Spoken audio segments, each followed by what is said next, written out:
तो dear viewers अस्सलाम वालेकुम, दिस इज़ मी फरमानुल्लाह खान और आप लोग देख रहे हैं मेरा यूट्यूब चैनल नर्सिंग विद फरमान।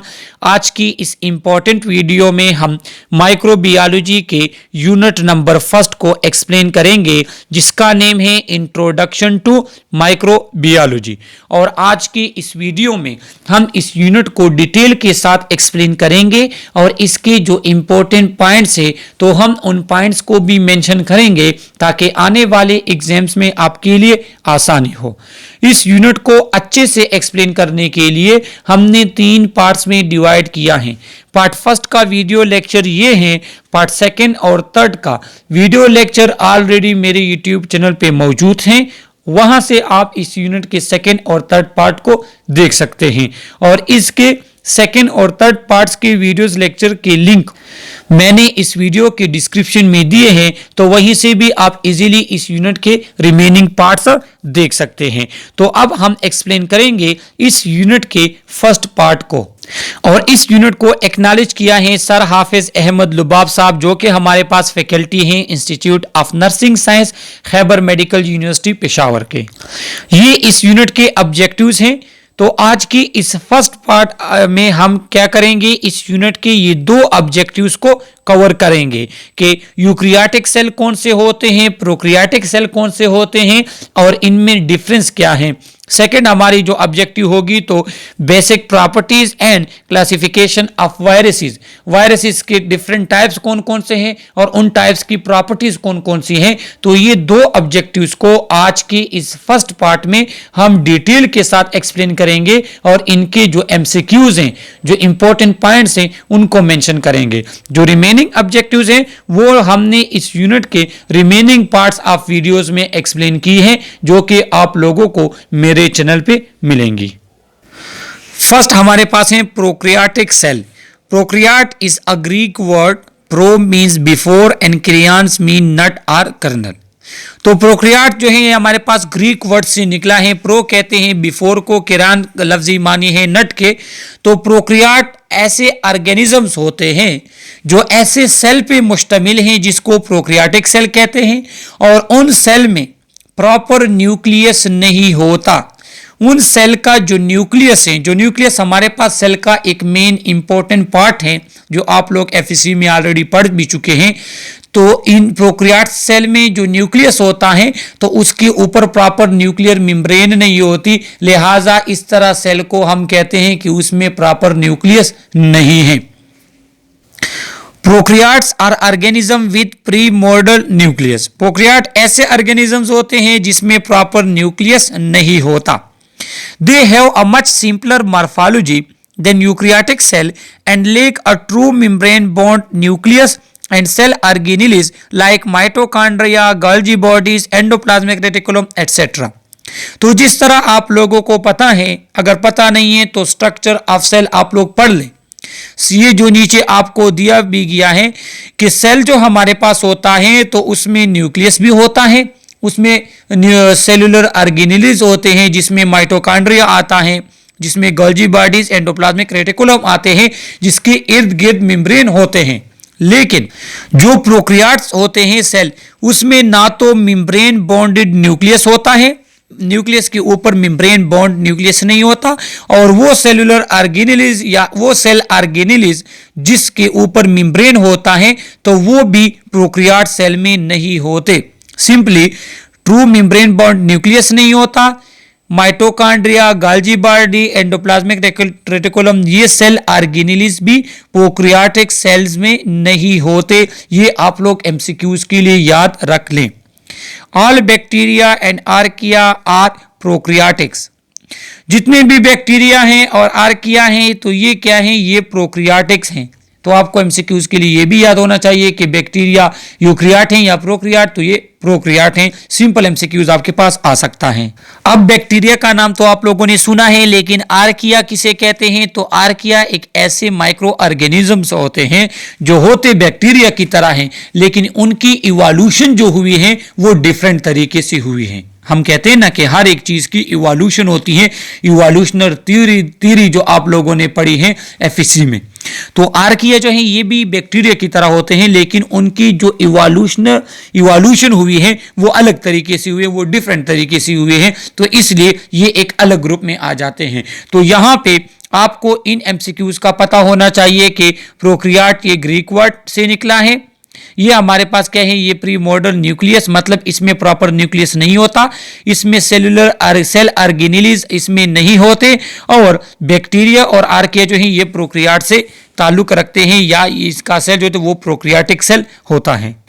अब बात आ जाती है यूक्रियाटिक सेल की। तो यूक्रियाटिक जो है वो भी ग्रीक वर्ड से निकला है, यू कहते हैं ट्रू को, कैरियन कहते हैं न्यूक्लियस को। तो ये ऐसे सेल्स होते हैं जिसमें ट्रू और प्रॉपर न्यूक्लियस होता है। Eukaryotes possess a membrane enclosed nucleus and cell organelles.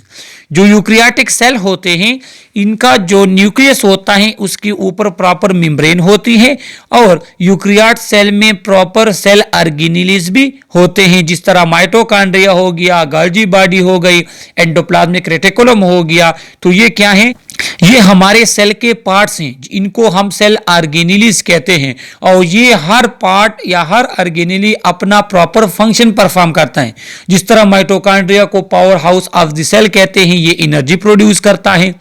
Ribosome हमारे पास क्या प्रोटीन प्रोड्यूस करता है। इस तरह हमारे पास एंडोप्लाज्मिक रेटिकुलम क्या करता है, वो ट्रांसपोर्ट ऑफ मटेरियल्स वगैरह करता है, जो कि ऑलरेडी एफएससी में डिटेल के साथ दिया गया है। तो क्या है कि यूक्रियाट में मेम्ब्रेन बॉन्ड इनक्लोज न्यूक्लियस भी होगा और सेल ऑर्गेनेलिज भी होंगे। Eukaryote cell are the cell that are complex in structure and function as they have membrane bound well defined nucleus and other membrane bound organelles. तो जिस तरह अगर इसमें सेल ऑर्गेनेलिज मौजूद हैं, इसमें प्रॉपर न्यूक्लियस मौजूद हैं, लिहाजा ये प्रोक्रियाट से स्ट्रक्चर में भी कॉम्प्लेक्स हैं और फंक्शन में भी कॉम्प्लेक्स है, मतलब इसके डिफरेंट स्ट्रक्चर्स इसमें मौजूद हैं और इसके फंक्शन भी ज्यादा हैं as compare to prokaryote cell के। Algae, fungi, protozoa, higher plants and animal are eukaryotes. और यूक्रियाटिक में कौन कौन से, अल्जी इसमें आते हैं, फंजाई आते हैं, प्रोटोजोआ आते हैं, जो आगे जाके हम माइक्रोबायोलॉजी में इनके अलग अलग यूनिट हैं, इनको हम पढ़ेंगे। और हायर प्लांट हैं और एनिमल, और हम ह्यूमन बीइंग जो है, हमारे बॉडी के जितने भी सेल हैं, ये तमाम के तमाम सेल को यूक्रियाटिक सेल कहते हैं। यूक्रियाटिक सेल क्यों कहते हैं, क्योंकि हमारे बॉडी के हर सेल में प्रॉपर न्यूक्लियस भी मौजूद हैं और सेल के ऑर्गेनेलिज भी मौजूद हैं। तो इनमें जो अंडरलाइन चीजें मैंने की, ये आप एमसीक्यूज के लिए याद रखिएगा। अब हम एक्सप्लेनेशन पढ़ेंगे कि eukaryotes are organism whose cell have a nucleus and other organelles enclosed by a plasma membrane, जो कि ऑलरेडी मैं एक्सप्लेन कर चुका हूं। Organelles are internal structure responsible for a variety of function such as energy production and protein synthesis। तो ये मैंने आपको बता दिया कि सेल ऑर्गेनेलिज हमारे सेल के अंदर स्ट्रक्चर्स होते हैं, पार्ट्स हैं, जो क्या कहते हैं, जो different type of function perform करते हैं। एनर्जी प्रोडक्शन हो गया, प्रोटीन सिंथेसिस हो गया, ट्रांसपोर्ट ऑफ मटेरियल्स हो गए। Eukaryote cell are large around 10 to 100 micrometre and complex. तो इनकी जो साइज है तो वो 10 से लेके 100 माइक्रोमीटर तक होती हैं, ये आप एमसीक्यूज के लिए याद रख लें। और माइक्रोमीटर कहते हैं 10 की पावर -6, ये हमारे पास क्या है, माइक्रोमीटर। एंड कॉम्प्लेक्स, और इनका स्ट्रक्चर काफी कॉम्प्लेक्स होता है सेल ऑर्गेनेलिज की वजह से। Most eukaryote are multicellular organism. There are some single cell eukaryotes. जो यूक्रियाट्स हैं तो वो ऑर्गेनिज्म जिनमें यूक्रियाटिक सेल हैं उनको यूक्रियाट्स कहते हैं, उन ऑर्गेनिज्म को। तो मैक्सिमम जो हमारे पास यूक्रियाट्स ऑर्गेनिज्म हैं उनमें सिर्फ एक यूक्रियाटिक सेल नहीं होता। जिस तरह बैक्टीरिया जो होती है ना, बैक्टीरिया एक सेल से बनी होती है ना, लेकिन यूक्रियाट्स जो होते हैं उनमें मल्टी सेल होते हैं। जिस तरह अगर हम ह्यूमन की बात ले लें तो हमारे बॉडी में मिलियन बिलियन ऑफ सेल्स हैं, सही है। तो मोस्ट ऑफ मल्टी सेलुलर जो ऑर्गेनिज्म, मोस्ट ऑफ यूक्रियाट जो होते हैं वो मल्टी सेलुलर ऑर्गेनिजम्स होते हैं। कुछ सिंगल सेल यूक्रियाट हैं जो आगे जाके हम फिर एक्सप्लेन आपको बताएंगे और डिटेल के साथ एक्सप्लेन भी करेंगे। यहाँ पे जो है इन्होंने डिफरेंस भी दिया है। अब मैं एक बात बता दूं, आपके एग्जाम में अगर क्वेश्चन आता है, मतलब मिड में आपका क्वेश्चन आता है या आपका अगर पेपर सब्जेक्टिव है, तो उसमें आपको वो दे सकते हैं कि define prokaryote and eukaryote and difference between prokaryotic cell and eukaryotic cell. तो ये आपको आना चाहिए, जो ऑलरेडी हम एक्सप्लेन भी कर चुके हैं।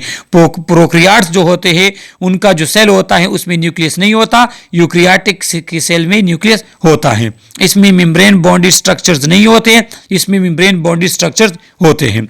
इसका size 1 to 10 micrometre in diameter होता है, जो कि छोटे हैं साइज में, जबकि यूकैरियोट का सेल हमारे पास कितना 10 से लेके 100 माइक्रोमीटर तक हो सकता है। इसमें जो डीएनए होगा वो 1 सर्कुलर पीस ऑफ डीएनए होगा, लेकिन इसमें क्या होते हैं, सेवरल डीएनए होते हैं जो डिफरेंट स्ट्रैंड्स में पैक होते हैं, जिसको क्रोमेटिन कहते हैं, जो आगे जाके हम फिर न्यूक्लिक एसिड में या जेनेटिक मटेरियल में हम फिर उसको एक्सप्लेन करेंगे आगे जाके। लेकिन इतना पता होना चाहिए कि 1 सर्कुलर पीस ऑफ डीएनए होता है प्रोकैरियोट में, जबकि डिफरेंट सेवरल पैक्ड स्ट्रैंड्स होते हैं डीएनए के, जिसको कंबाइनली क्रोमेटिन कहते हैं, वो यूकैरियोट में होते हैं।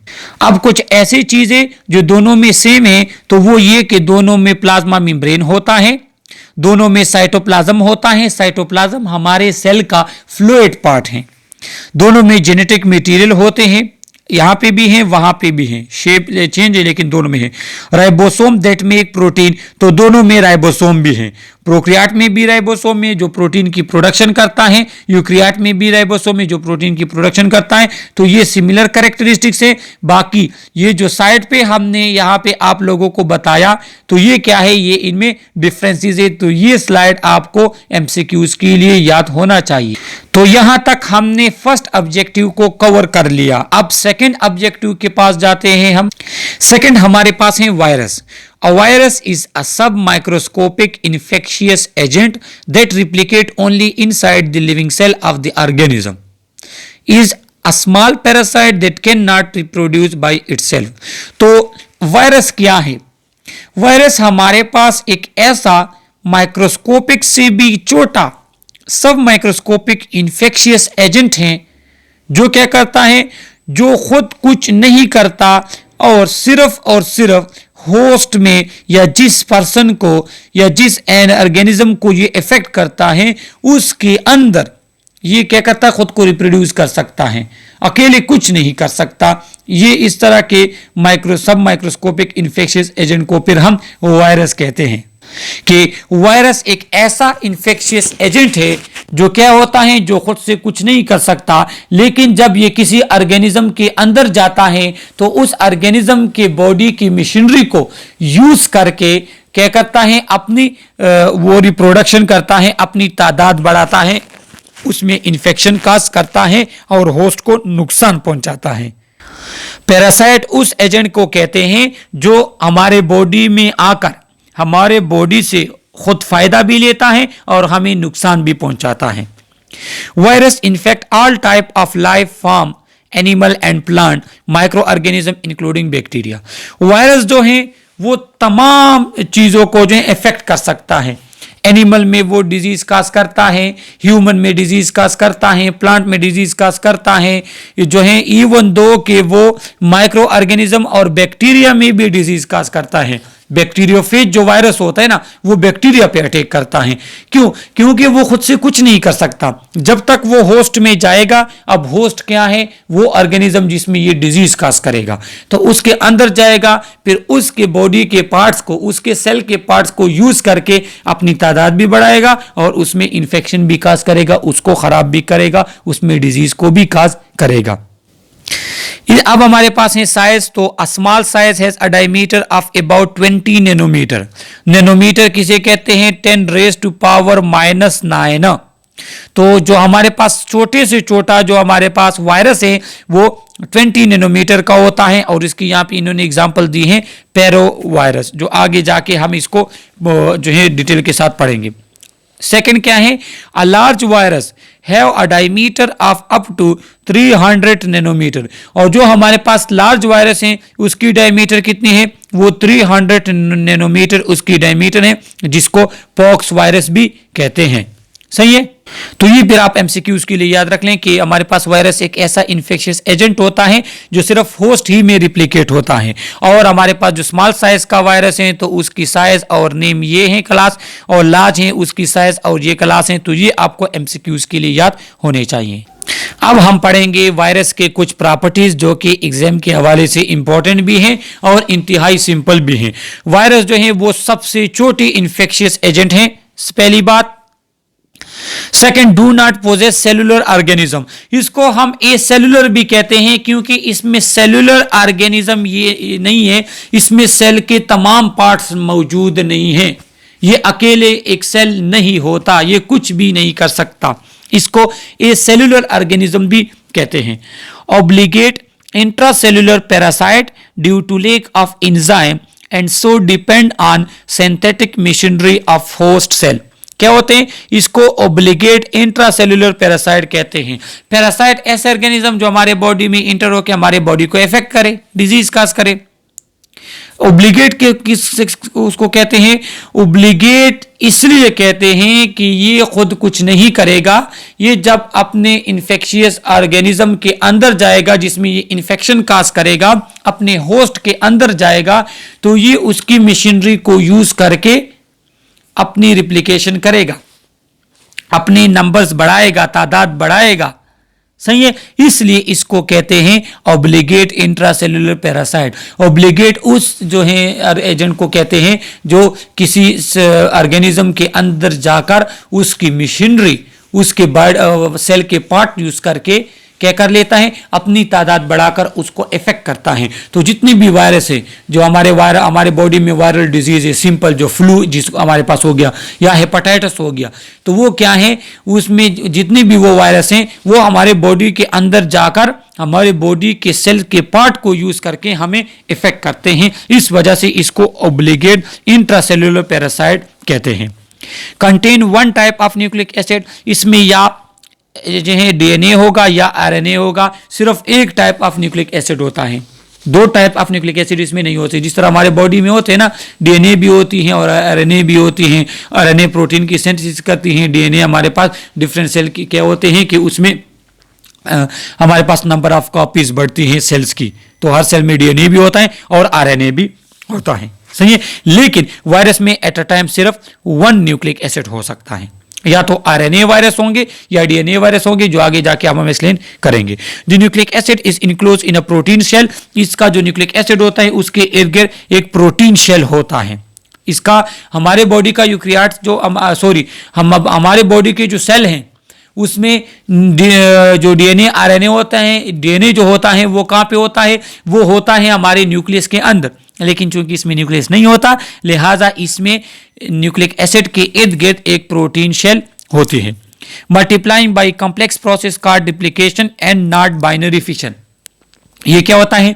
थ्रू रिप्लिकेशन ये क्या होता है, हमारे पास मल्टीप्लाई होता है। रिप्लिकेशन क्या कि इसका जो जेनेटिक मटेरियल है वो रिप्लिकेट होकर दूसरा वायरस बना दिया, तीसरा वायरस बने, इस तरह होता है। बाइनरी फिशन इसमें नहीं होती। बाइनरी फिशन बैक्टीरिया में होती है, जो कि हमने इस यूनिट के सेकेंड और थर्ड पार्ट में एक्सप्लेन की है। मतलब ये है कि ये हमारे पास बैक्टीरिया है और बाइनरी फिशन ये कि यहाँ पे ये दो पार्ट में डिवाइड हो जाते हैं। मतलब इस तरह का ये सेल इस फॉर्म में चला जाता है और ये फिर दो सेल बन जाते हैं, दो बैक्टीरिया बन जाते हैं, तो इसको फिर कहते हैं बाइनरी फिशन। लेकिन ऐसा कुछ सीन नहीं होता किसमें, वायरस में।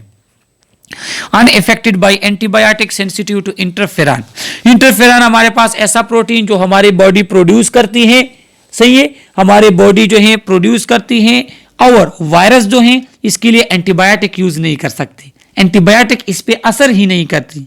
और इंटरफेरॉन एक ऐसे केमिकल्स होते हैं जो हमारी बॉडी प्रोड्यूस करती है इन रिस्पांस टू वायरस। तो अगर वायरस के इंटरफेरॉन आपके बॉडी में प्रोड्यूस हो गए तो उस वायरस को वो क्या करेगा, खत्म कर लेगा। अदरवाइज आप वायरस के लिए एंटीबायोटिक यूज नहीं कर सकते क्योंकि वो उसके लिए फायदा नहीं देता।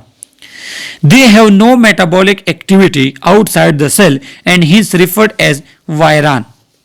देखो वायरन किसे कहते हैं, उस वायरस को जो हमारे बॉडी के या होस्ट के सेल से बाहर हो।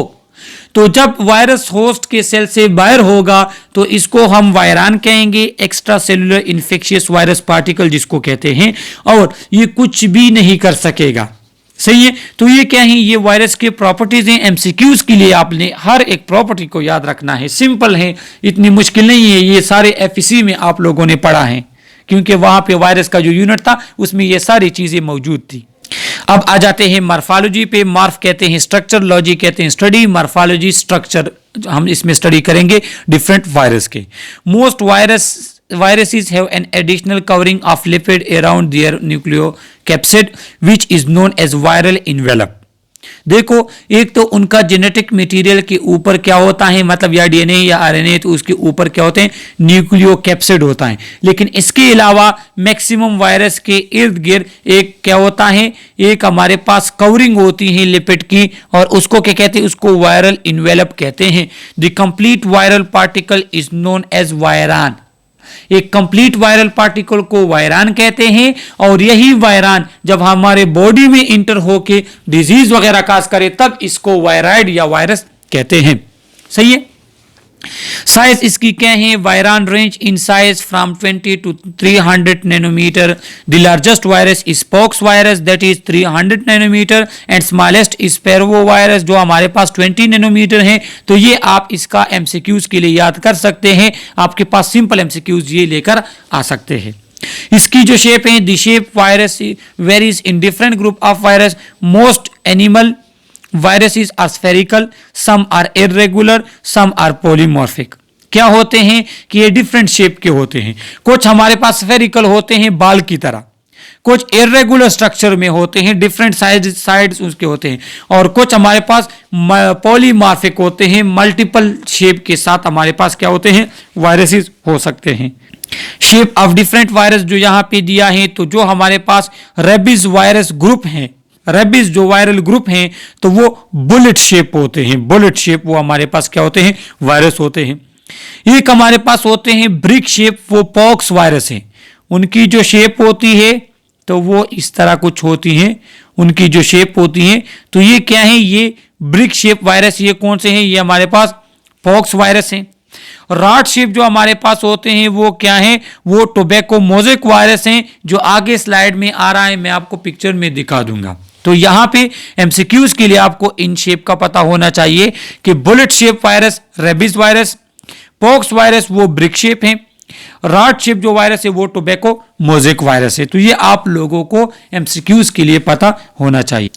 ये शेप ऑफ वायरस है, यहाँ पे आप देख सकते हैं। देखो, ये हेलिकल टोबैको मोज़ेक वायरस जो हमारे पास क्या है, रॉड शेप है। ये पॉलीहाइड्रल हमारे पास है, जिसके डिफरेंट हेड होते हैं, जिसको कोसाहेड्रल भी कहते हैं, 20 हेड्स होते हैं। ये हमारे पास स्फेरिकल शेप इन्फ्लुएंजा वायरस जो फ्लू कराता है, जुकाम कराता है, वो स्फेरिकल शेप में होता है। ये हमारे पास कॉम्प्लेक्स शेप है, जिसको क्या कहते हैं, बैक्टीरियोफेज वायरस जो हमारे पास इस शेप का होता है। बैक्टीरियोफेज वो वायरस जो बैक्टीरिया को इफेक्ट करता है। ये हमारे पास वायरस के कुछ स्ट्रक्चर और उसके जो है प्रॉपर्टीज दी गई हैं, जिसमें मैक्सिमम चीजें हम एक्सप्लेन कर भी चुके हैं। ईच वायरस पार्टिकल और virion is composed of protein coat and nucleic acid. तो प्रोटीन कोट मतलब कैप्सिड होता है, और जो न्यूक्लियस के ऊपर मतलब जो जेनेटिक मटेरियल के ऊपर होता है, और दरमियान में न्यूक्लिक एसिड होता है। तो ये दो चीजें होंगी, तो इसको हम कहेंगे वायरस हैं। सही है। जेनेटिक मटेरियल होगा और उसके ऊपर प्रोटीन कोट होगा, तो इसको हम कहते हैं जी ये वायरस या वायरान है। सही है। अब अगर इसके ऊपर लिपिड लेयर है तो इसको हम इन्वेलप वायरस कहते हैं। हमारे पास वायरल कैप्सिड जो जिसको इन्वेलप वायरस कहते हैं। अगर लिपिड बाई लेयर नहीं है तो नॉन इन्वेलप में आएगा। सही है। लेकिन न्यूक्लिक एसिड डीएनए आरएनए होगा और उसके ऊपर आपके पास कोट होगा, जिसको हम कैप्सिड कहते हैं। Many viruses are naked but some are envelop. कुछ नेक्ट होते हैं, कुछ के ऊपर इन्वेलप होता है, जिस तरह मैंने आपको बताया लिपिड जो लेयर हमारे होती है। Viral capsid, it is the protein coat surrounding the nucleic acid. It composed of small protein subunit arranged symmetrically around the nucleic acid called capsomere. तो हमारे पास न्यूक्लियर मटेरियल, उसके इर्द गिर्द प्रोटीन के हमारे पास सब यूनिट होते हैं, जिसको कैप्सोमियर होते हैं, वो कंबाइन होते हैं और उस जेनेटिक मटेरियल को कवर करते हैं। इसको प्रोटीन कोट कहते हैं। ये छोटे छोटे जो आपको दाने नजर आ रहे हैं, ये क्या हैं, ये हमारे पास क्या है, ये कैप्सोमियर, इसको एक को कैप्सोमियर कहते हैं, मैक्सिमम जमा होके कवर कर लेते हैं उस न्यूक्लिक मटेरियल को। इसके बाद हमारे पास क्या है, जनरल प्रॉपर्टीज है वायरस को, they are small in size, जो ऑलरेडी एक्सप्लेन कर चुके हैं। इसमें 1 न्यूक्लिक एसिड होगा, चाहे आरएनए है या डीएनए है। ये मेटाबॉलिकली इनर्ट होते हैं, ये खुद से कुछ नहीं कर सकते, होस्ट की सेल के अंदर जाएंगे तब जो है रिप्रोड्यूस होंगे, रिप्लिकेट होंगे, sorry. They are obligate intra, इसको ऑब्लिगेट इंट्रासेलुलर पैरासाइट भी कहते हैं, जो ऑलरेडी एक्सप्लेन कर चुका हूं। और आप इसको सिंपल माइक्रोस्कोप से नहीं देख सकते, आप इसको सिर्फ और सिर्फ इलेक्ट्रॉन माइक्रोस्कोप के थ्रू देखेंगे। अब वायरस की क्लासिफिकेशन है। Virus are classified into 2 group depending on the type of nucleic acid they possess. Those containing RNA are called ribovirus and those containing DNA are called deoxyribovirus। देखो, on the basis of genetic material इसको हमने 2 group में divide किया है। एक हमारे पास ribo virus है जिसमें जेनेटिक मटेरियल आरएनए है, ribonucleotide adenine dinucleotide, तो वो हमारे पास क्या है, वो हमारे पास राइबो वायरस कहते हैं। एमसीक्यूज आ गया कि राइबो वायरस कौन सा है, जिसका जेनेटिक मटेरियल आरएनए है, जिसको आरएनए वायरस भी कहते हैं। जिसका जेनेटिक मटेरियल डीएनए है, इसको डिऑक्सीराइबो वायरस कहते हैं, तो इसको हम डीएनए वायरस भी कहते हैं। एमसीक्यूज के लिए सिंपल याद रख लें। अब हमारे पास एक और चीज है, Priyan. Prion are infectious protein without nucleic acid and are resistant to a physical and chemical agent। अगर हमारे बॉडी में या वायरस का वो पार्ट जो सिर्फ प्रोटीन है जिसमें न्यूक्लिक एसिड नहीं है, तो उसको कहते हैं प्रियान। सही है। They are resistance to heat and ultraviolet ray. देखो, अभी हमने पढ़ा ना कि न्यूक्लिक एसिड होगा, उसके इर्द गिर्द प्रोटीन होगी। अगर न्यूक्लिक एसिड नहीं है, सिर्फ प्रोटीन कोट है, तो इसको कहते हैं प्रियान। ये काफी ज्यादा रेजिस्टेंस होता है अल्ट्रावायलेट और हीट रेज को। Prion do not appear to be virus. आप इसको वायरस नहीं कह सकते, क्यों? क्योंकि इसमें जेनेटिक मटेरियल नहीं है, डीएनए और आरएनए नहीं होती। It has been suggested that they may be also responsible for some other chronic neurological degenerative disease of human. और ये सजेस्ट है कि हमारे बॉडी में डिफरेंट टाइप ऑफ जो न्यूरोलॉजिकल डिजीज होते हैं, डिसऑर्डर होते हैं, वो इस प्रियान की वजह से होते हैं। प्रियान हमारे बॉडी में different type of degenerative disease of human cause करता है। They cause disease like bovine spongiform encephalopathy, जिसको मेड काउ डिजीज भी कहते हैं। तो ये मेड काउ डिजीज भी काज करते हैं, और जो हमारे बॉडी में, जिसके लिए यहाँ गूगल से आप देख भी सकते हैं, जो हमारे पास बोवाइन स्पंजीफॉर्म एंसेफेलोपैथी है, तो उसको मेड काउ डिजीज भी कहते हैं। और आप लोगों के नॉलेज के लिए, जो ह्यूमन में डिजीज काज करता है प्रियान, तो वो ये डिजीज हैं, ये हमारे बॉडी में डिजीज काज करते हैं। ये गूगल से मैंने जो है आप लोगों के लिए लेकर आया हूं, तो आप अपने नॉलेज के लिए इसको याद रखें कि ह्यूमन के ऐसे डिजीज जो प्रियान की वजह से, तो वो ये डिफरेंट डिजीज हैं। सिर्फ नाम आपको याद होने चाहिए। जिस तरह हमारे पास ये क्रूड्सफील्ड जैकब डिजीज है, वेरिएंट क्रूड्सफील्ड जैकब डिजीज हमारे पास हो गया। हमारे पास जो है ग्रेस्टमैन स्ट्रेसुलर शिंकर सिंड्रोम है, फेटल फीमेलियल इंसोम्निया है, क्यूरू है। तो ये डिफरेंट डिजीज है जो प्रियान की वजह से होते हैं हमारे बॉडी में। तो ये प्रियान आप लोगों को एमसीक्यूज के लिए याद होना चाहिए। सही। अब हमारे पास डीएनए वायरसेस हैं, तो डीएनए वायरसेस आपको पता होना चाहिए, वो वायरस जिसमें जेनेटिक मटेरियल जो है वो क्या है, वो हमारे पास डीएनए है। Pox virus are largest viruses and can be seen under light microscope. Pox virus are characterized by skin lesions. The most important of these skin lesion is smallpox caused by variola virus. तो pox virus की वो class है जो हमारे पास क्या है, जो सबसे लार्जेस्ट वायरसेस होते हैं, जिनमें जेनेटिक मटेरियल डीएनए होता है, और इसमें जो ये different type of skin lesions cause करते हैं, स्किन रैशेस वगैरह काज करते हैं। इसमें जो इंपॉर्टेंट है तो वो स्मॉल पॉक्स जो हमारे पास वो डिजीज है, जो किसकी वजह से होती हैं, जो वेरियोला वायरस की वजह से होती हैं। आगे जाके इसको हम एक्सप्लेन भी करेंगे। यहाँ पे आपको पता होना चाहिए एमसीक्यूज के लिए कि variola virus small pox cause करता है, और स्मॉल पॉक्स जो है ये डीएनए वायरस हैं और पॉक्स वायरस क्लास से ताल्लुक रखता है। ये इंपॉर्टेंट एमसीक्यूज है, आपको पता होना चाहिए। वेरियोला एंड वैक्सीनिया, वेरियोला और वैक्सीनिया में क्या फर्क है कि variola virus is the causative agent of small pox. तो हमारे बॉडी में जो स्मॉल पॉक्स एक डिजीज है जिसमें बॉडी पे स्किन रैशेज जो रेड रैशेज वगैरह आते हैं, तो ये क्या है कि ये वेरियोला वायरस की वजह से होता है। वैक्सीनिया क्या है? वैक्सीनिया वायरस वो वेरियोला वायरस टाइप वो आर्टिफिशियल वेरियोला वायरस है जो बनाया गया है वैक्सीन के तौर पे हमारे बॉडी की इम्यूनिटी को डेवलप करने के लिए। अब इम्यूनिटी किस तरह डेवलप होती है, वैक्सीन किस तरह काम करता है, यहाँ पे सिंपल मैं आपको बता दूं। बाकी इम्यूनिटी का लेक्चर ऑलरेडी मेरे यूट्यूब चैनल पे मौजूद है, जिसकी वीडियो का लिंक मैंने इस वीडियो के डिस्क्रिप्शन में दिया है, तो वहीं से आप इम्यूनिटी भी देख सकते हैं कि इम्यूनिटी ऐसा होता है कि कोई भी ऑर्गेनिज्म जो कि इस तरीके से आपकी बॉडी में अंदर किया जाए कि वो ऑर्गेनिज्म आपकी बॉडी के लिए नुकसानदेह ना हो, लेकिन आपकी बॉडी की जो इम्यूनिटी है, जो आर्मी है, उसको एक्टिवेट कर ले कि हाँ बाहर से कोई चीज़ आ गया है, तो हमारी बॉडी की जो इम्यूनिटी है वो एक्टिवेट हो जाती है, एंटीबॉडीज प्रोड्यूस हो जाती हैं, तो वो चीज़ बाहर से आएगी तो वो फिर क्या आपकी बॉडी आप पहले से अलर्ट होगी, तो ये वैक्सीन का काम होता है। तो जो हमारे पास वैक्सीनिया है तो ये क्या है, ये आर्टिफिशियल है, ये बिल्कुल हमारे पास वेरियोला की तरह होते हैं, लेकिन इसको एज अ वैक्सीन यूज किया जाता है। ये आपको एमसीक्यूज के लिए पता होना चाहिए। वेरियोला नेचुरल है, वैक्सीनिया क्या है, ये आर्टिफिशियल है और एज अ वैक्सीन यूज करते हैं वेरियोला के खिलाफ या स्मॉल पॉक्स में। Virus enter body through inhalation and undergo initial multiplication in local lymphoid tissue. ये क्या होते हैं, इनहेलेशन के थ्रू, रिस्पिरेटरी ट्रैक के थ्रू आपके बॉडी में आएगा, और जो हमारे लिम्फाइड टिश्यू है, जो लिम्फेटिक सिस्टम का पार्ट है, जो कि आप लोगों का अलग यूनिट है, तो क्या है कि ये लिम्फाइड टिश्यू में क्या होगा, मल्टीप्लाई होता है। Further multiplication take place in reticuloendothelial cell lesion arcus. बाकी जो इनकी मल्टीप्लिकेशन होती है तो वो हमारे पास ये रेटिकुलो एंडोथेलियल जो हमारे सेल होते हैं, जो कि हमारे इम्यून सेल का एक टाइप है, तो ये उनमें मल्टीप्लाई होते हैं और क्या करते हैं, हमारे बॉडी पे different type of lesions cause करते हैं। It is a brick shape virus, और ये क्या है, ये ब्रिक शेप वायरस से ताल्लुक रखता है पॉक्स वायरस। आपको एमसीक्यूज के लिए ये याद होना चाहिए। जो ये चीजें मैंने आपको वो अंडरलाइन की ना, तो ये आप एमसीक्यूज के लिए याद रखने चाहिए आपको, सही है।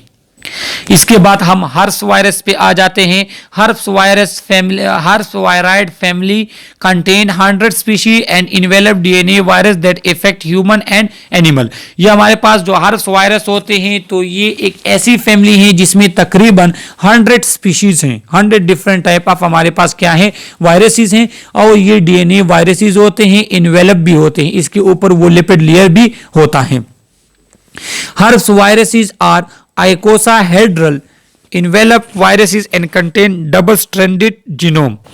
जो हमारे पास हर्प्स वायरस होते हैं ये आइकोसाहेड्रल होता है। आइकोसाहेड्रल इस शेप को कहते हैं जिसमें 20 एंड्स हो, 20 कार्नर होते हैं, उस शेप को कहते हैं आइकोसाहेड्रल। तो ये एक आइकोसाहेड्रल है और इसका जो जीनोम है वो डबल स्ट्रैंडेड होता है। वो जीनोम जो है इसका क्या होता है, वो इस तरह मुड़ा हुआ होता है, डबल स्ट्रैंडेड जीनोम होता है हर्प्स वायरस का। ये आपको एमसीक्यूज के लिए याद होना चाहिए। Herpes simplex, herpes simplex, there are 2 type of herpes simplex virus, that is herpes simplex type 1 type 2, जिसके बारे में आप लोगों ने थोड़ा बहुत जो है वो एफएससी में भी पढ़ा होगा। जो हमारे पास हर्प्स सिंप्लेक्स टाइप 1 है तो it is usually isolated from lesion in and around the mouth and is transmitted by direct contact और बाय ड्रॉपलेट और कैरियर। तो ये जो हमारे पास हर्प्स सिंप्लेक्स टाइप 1 है ये क्या होता है कि ये माउथ के इर्द गिर्द लीजन्स वगैरह काज करता है, थ्रू डायरेक्ट कांटेक्ट भी ये ट्रांसमिट होता है और ड्रॉपलेट या कैरियर के थ्रू भी जाता है। मतलब जो है कोई सलाइवा वगैरह आपका पेशेंट का आपके साथ टच होता है, इसके बाद जो है कोई कैरियर्स वगैरह होते हैं, मतलब किसी चीज के साथ क्या हो गए, वो इन्फेक्टेड ड्रॉपलेट लग गए किसी सीजर के साथ, या आप इसको वो चम्मच वगैरह के साथ, और वो आपकी तरफ आया और नॉर्मल पर्सन उसको एक्सपोज हुआ, तो इसके थ्रू क्या होते हैं, ये ट्रांसमिट होते हैं। जो हर्ष सिंप्लेक्स टाइप 2 है, it is dispensable for genetic track infection. ये हमारे पास जेनेटल ट्रैक इन्फेक्शन काज करता है। जेनेट ट्रैक हमारे पास जो यूरिथ्रा हो गया, पीनस हो गया, वेजाइनल इन्फेक्शन वगैरह ये काज करता है। और ट्रांसमिटेड वेनरली, वेनरली किसे कहते हैं? अगर आपका किसी के साथ सेक्सुअल रिलेशन होता है और वो क्या है, वो हर्ष डिजीज के साथ हैं, तो फिर आपको हो सकते हैं। सही है, इसलिए तो कहते हैं कि अनवांटेड सेक्सुअल कांटेक्ट या सेक्सुअल इंटरकोर्स वगैरह इसको जो है नहीं करना चाहिए, क्योंकि इससे ये डिजीज वगैरह काज होते हैं। तो ये फिर आप लोगों को पता होना चाहिए मोड ऑफ ट्रांसमिशन। इसकी ट्रांसमिशन या डायरेक्ट कांटेक्ट की या ड्रॉपलेट और कैरियर है, और इसकी ट्रांसमिशन थ्रू सेक्सुअल कांटेक्ट है। अब क्लिनिकल साइंस कौन कौन से होते हैं, हर्प्स के कौन से क्लिनिकल मैनिफेस्टेशंस है? ये क्यूटेनियस इन्फेक्शंस काज करता है, चीक, चिन, माउथ, फोरहेड आर इफेक्टेड, मतलब फेस के डिफरेंट पार्ट्स पे, चीक्स पे, जो है चिन पे, माउथ वगैरह पे, फोरहेड पे, ये क्या कर सकते हैं? इन्फेक्शन काज कर सकता है, स्किन का इन्फेक्शन। म्यूकोजल इन्फेक्शन भी काज कर सकता है, बकल म्यूकोजा हो गया, फेरेंजाइटिस वगैरह हो गया, आपके माउथ के अंदर डिफरेंट टाइप ऑफ इन्फेक्शन ये काज कर सकता है। आई इन्फेक्शन काज करता है, अप्थल्मिक जिसको कहते हैं, जिस तरह कोरियल ब्लाइंडनेस हो गया या केरेटो कंजक्टिवाइटिस हो गया, आपके आईज में डिफरेंट टाइप ऑफ इन्फेक्शन काज करके ये ब्लाइंडनेस वगैरह का करता है। नर्वस सिस्टम में इफेक्ट करता है, जिसको एंसेफेलाइटिस कहते हैं। ब्रेन इन्फेक्शन, सही है, ये ब्रेन इन्फेक्शन भी काज कर सकता है, नर्वस सिस्टम को भी इफेक्ट करता है। हर्प्स जेनेटल जो है ये पीनस को इफेक्ट करता है, उस पे जो है दाने वगैरह निकल आते हैं। यूरिथ्रा जो है उसको भी इफेक्ट करता है। कंजेनिटल क्या है कि अगर मदर को हर्प्स है, हर्प्स डिजीज है, तो उसका जो बच्चा होगा वो मल्टी आर्गन उसमें इन्वॉल्वमेंट हो सकती है, मल्टी आर्गन डिजीज उसमें हो सकती है इस हर्प्स की वजह से। सही है, तो ये क्लिनिकल मैनिफेस्टेशन है हर्प्स सिंप्लेक्स वायरस के डिफरेंट टाइप ऑफ डिजीज हैं जो हमारे बॉडी में होते हैं। और फर्स्ट पार्ट का ये लास्ट स्लाइड है कि varicella zoster virus, varicella virus is similar to herpes simplex virus, ये हर्प्स सिंप्लेक्स वायरस की तरह होता है। Varicella, chicken pox and herpes zoster are different manifestation of same viruses. मतलब ये है कि जो हम ये तकरीबन हर्प्स की तरह होता है, लेकिन ये चिकन पॉक्स काज करता है। Herpes zoster virus herpes disease cause करता है, लेकिन ये चिकन पॉक्स काज करता है। Chicken pox is primary infection, whereas herpes zoster is reactivation of latent virus when immunity has fallen. क्या होता है कि हमारे पास जो चिकन पॉक्स है वेरिसीला, तो ये तो डायरेक्टली इन्फेक्शन आप में चिकन पॉक्स काज करेगा। अक्सर हमारे पास ये डिजीज होते हैं जिसको चिकन पॉक्स है, इसमें दाने वगैरह निकल आते हैं, रैशेस वगैरह जो होते हैं बॉडी पे। लेकिन जो हमारे पास हर्प्स वायरस है, हर्प्स जूस्टर वायरस है, वो क्या होते हैं? वो आपके बॉडी में इंटर हो जाता है और डोरमेंट स्टेज में होते हैं, कुछ नहीं करता। जैसे ही आपकी बॉडी की इम्यूनिटी कमजोर होती है, उसको मौका मिल जाता है और आपके बॉडी को इफेक्ट करता है, डिजीज काज कर लेता है। तो ये दोनों में एक डिफरेंस है। Varicella chicken pox is one of the most common childhood infection. Rash appear on the trunk and progress through macule, pustules, vesicle. क्या होता है कि ये हमारे पास बचपन के डिजीज हैं, डिजीज के बॉडी पे स्किन रैशेज और रेड रैशेज वगैरह स्टार्ट होंगे, उसके बाद वो जो है स्मॉल ब्लिस्टर में कन्वर्ट हो जाते हैं, वो जगह स्किन की डिस्कलर्ड हो जाती हैं जिसको मैक्यूल कहते हैं, और उसके बाद वेजिकल फॉर्म में उबले की शक्ल में जो है वो आपके बॉडी पे अपेयर होते हैं, जो कि बचपन में ये चिकन पॉक्स आता है। इसके फिर वैक्सीन भी लगाए जाते हैं। चिकन पॉक्स अगर फीमेल को हो जाए जो कि प्रेग्नेंट है, तो ये उसके लिए और बेबी के लिए बहुत ज्यादा नुकसानदेह है, फिर ये मिसकैरेजेस वगैरह ये चीजें होती हैं। चिकन पॉक्स जो है ये प्रेगनेंसी में काफी ज्यादा डेंजरस होते हैं। सही है, एमसीक्यूज के लिए फिर ये आपको पता होना चाहिए। हर्प्स जूस्टर, हर्प्स जूस्टर जो कि वेरिसीला जूस्टर का एक टाइप है, तो herpes zoster is common in old age और after 50 year. The virus remain latent in sensory ganglia in person who had chicken pox. When the immunity fall, the virus reactivate an inflammation of nerve lead to neurotic pain that often lead to skin lesion.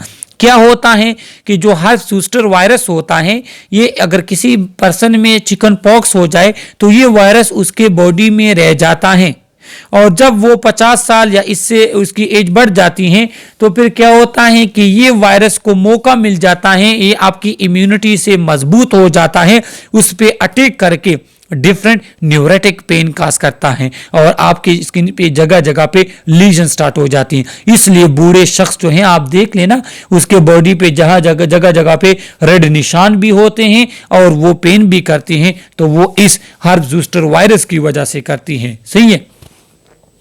तो ये इस unit का हमारे पास जो है first part था। Virus के मजीद types भी हैं जो कि हमने इस यूनिट के सेकंड पार्ट में एक्सप्लेन किए हैं।